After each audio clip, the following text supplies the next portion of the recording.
மேலூர்ல இருக்க சிங்கம்மாள் கோயிலுக்கு போயிருக்கீங்களா? போகலைன்னா ஒரு தடவை போயிட்டு வாங்க. ரொம்ப பவர்ஃபுல்லான சாமி அவங்க. அவங்க வரலாறு என்னன்னு சொல்றேன். அதுக்கு முன்னாடி இந்த வீடியோ பிடிச்சிருந்துச்சுன்னா ஒரு லைக் பண்ணுங்க, சப்ஸ்கிரைப் பண்ணுங்க. அவங்க ஒரு குறவர் இனத்தைச் சேர்ந்த பெண். பொதுவாவே அவங்க கூட்டத்துல அந்த குறவர் கூட்டத்துல வந்து 6 மணிக்குள்ள வரலைன்னா அவங்கள வந்து ஒதுக்கி வச்சிருவாங்களாம். அப்படி ஒரு கட்டுப்பாடு அவங்களுக்குள்ள. அப்படி இருக்கும்போது இந்த சிங்கம்மாள் அம்மா வந்து ஒரு 8 மணி போல வந்திருக்காங்க. 8 மணிக்கு வந்ததுனால அவங்கள என்ன செஞ்சுட்டாங்க, குழிய தோண்டி புதைச்சு வச்சு ஆணவ கொலை பண்ணிட்டாங்க. என்ன ஏதுன்னே அவங்க கிட்ட எதுவுமே கேட்காமயே அவங்க பண்ணிட்டாங்க. சரின்ட்டு இது முடிஞ்சிருச்சு.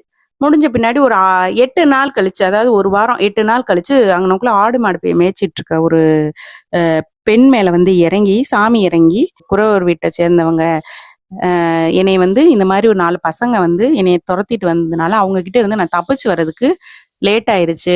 லேட் ஆன காரணத்தினால என்ன ஏதுன்னு கூட கேட்காம என்னைய இந்த மாதிரி புதைச்சு வச்சுட்டாங்க.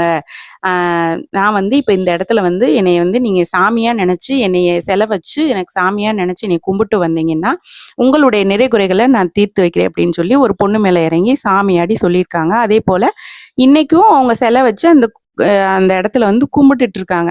கும்பிட்டுட்டு இருக்கும்போது எனக்கு ஒருத்தவங்க போயிட்டு வந்து இந்த மாதிரி பெரிய பிரச்சனையில இருந்தே நான் இங்க போயிட்டு வந்தேன் இத்தனை வாரம், எனக்கு அது சரியாயிருச்சு, நீங்களும் போயிட்டு வாங்கன்னு சொல்லி சொன்னாங்க. சரின்னு சொல்லிட்டு நானும் ஒரு குறையோட போய் சொல்லிட்டு சாமி கும்பிட்டுட்டு வந்தேன். போயிட்டு வந்தோன்னே எனக்கும் சரியாயிருச்சு. அதே போல நீங்களும் நம்பிக்கையோட போய் அந்த அம்மாவை சாமி கும்பிட்டுட்டு வாங்க. கண்டிப்பா நிறைவேற்றி வைப்பாங்க அவங்க.